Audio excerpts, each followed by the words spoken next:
my Pac story is not very nice. You know, I was at the Zebra Head screening. There was a big party, and I walked into the building. You know, I was up and coming, but I wasn't really famous. So I walked in the building, and there was a video camera, and the young lady was giving interviews. And so I sat at the stairs, which was probably 10 feet, 15 feet away from them, waiting for her interview. For the lady the lady I was interviewing in the hallway of this big theater. I was going to get an interview after. And in walks Pac. And he walks over to the video camera and he walks over to the lady and he snatches her mic and he starts to curse and scream and say the most awful things about Digital Underground. And I'm not going to repeat any of those things. Right. And he ranted for about 20 minutes, man, at the top of his lungs. And I actually, at one moment, thought he may get physical with the lady that was giving the interviews. And I just thought to myself, wow, what a terrible thing I just saw.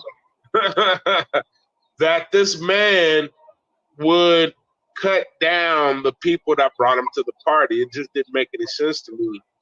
I couldn't imagine what type of problems they had. And he never said, he just disrespected them a lot. And, later on, I think when I was at the Gavin, the same place where I met Easy, I was at the Gavin in 92, 93. And basically someone said, hey, would you like to meet Tupac? And all of that stuff flashed in my head. And I just was like, nah, man, I'm kind of cool, And the problem was that I was, 19 and very hot-headed and very, cockstrong and really feeling myself. I was 19 with a record deal. I felt like I was the best rapper on the motherfucking planet. No one could fade me. And so when I had the opportunity to meet him, I turned it down. Of course, after all of that stuff happened, you wish that you would have met him. Who knew he would turn into the legend that he became? You know what I'm saying? Right. I think that whole situation, that whole fiasco was a real black eye on hip hop. And I will tell you that my skills were good enough to go over there. And I just did not, I couldn't do it. The spirit wouldn't let me do it. You know what I mean?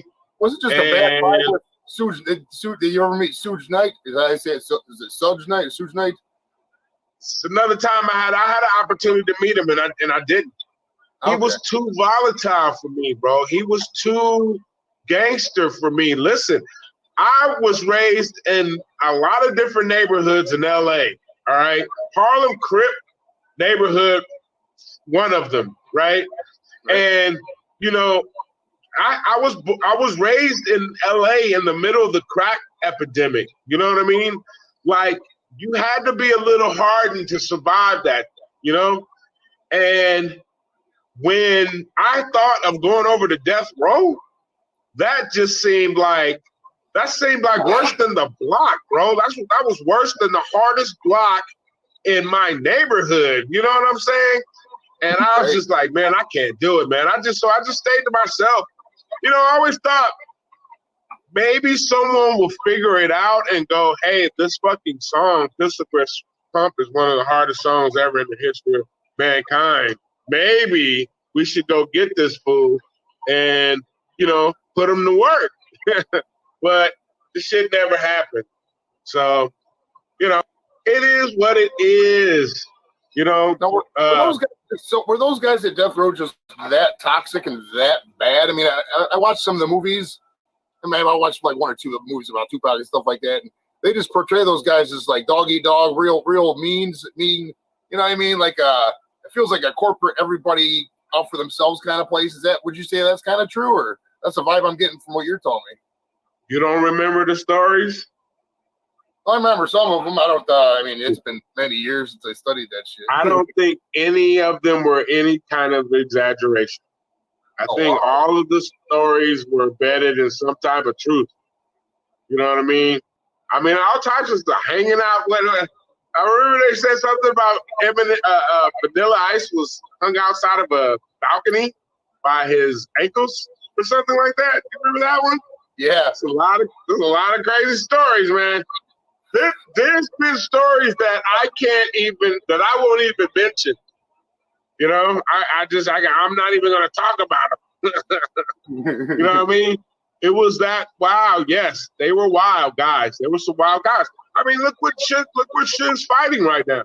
You know, he's fighting a lot right now, and you know, you can just imagine, you know, Suge and Suge's persona being carried through the whole business. You know what I mean?